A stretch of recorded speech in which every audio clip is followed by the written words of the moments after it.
धर्म के विषय में सब विचार करते हैं, कोई अपने ही धर्म के विषय में, कोई अन्य के धर्म के बारे में।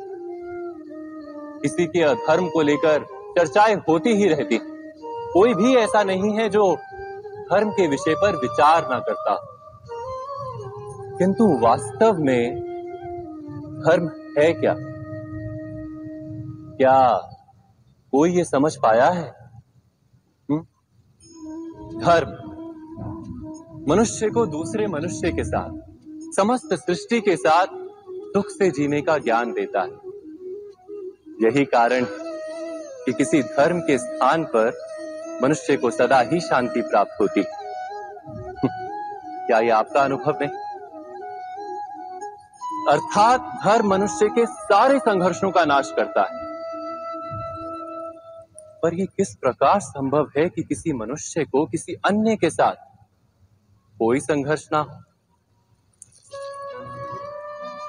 विचार करें, जहां प्रेम होता है क्या वहां संघर्ष भी होता है?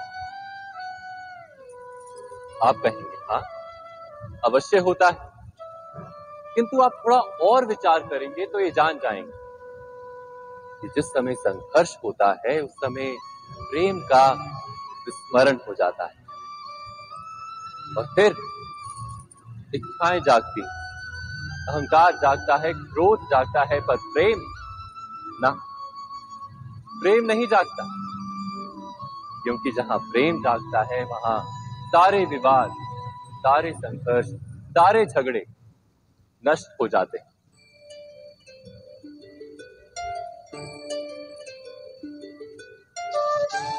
यदि ऐसा ही प्रेम सारे विश्व के लिए जागे तो केवल मनुष्य नहीं, पशु पक्षी के लिए, घास के तिनके के लिए भी यदि हृदय में प्रेम तो क्या कोई क्रोध का कारण रह जाता है? नहीं ना। एक व्यक्ति के हृदय में दूसरे व्यक्ति के लिए जो प्रेम का भाव होता है, वही प्रेम भाव समस्त सृष्टि के लिए हो तो उसे करुणा कहा जाता है। करुणा अर्थात सारे विश्व का स्वीकार,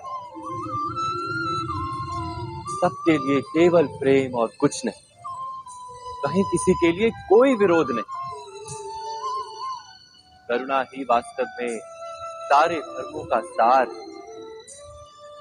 धर्म यदि वृक्ष है तो करुणा ही उसका मूल, उसकी जड़।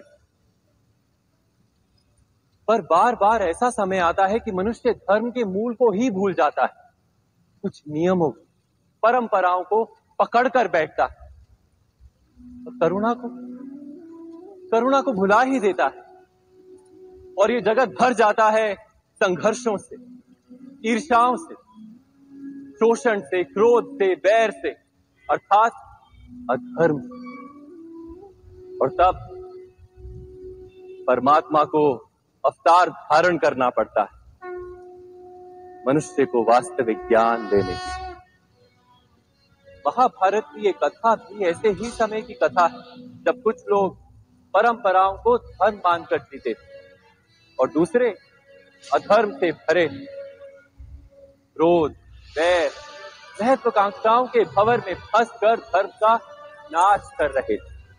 व्यक्ति को व्यक्ति से प्रेम तो था, किंतु समस्त विश्व के लिए प्रेम नहीं था हृदय में। जगत में करुणा नहीं। इसी कारण से मैंने अवतार धारण किया।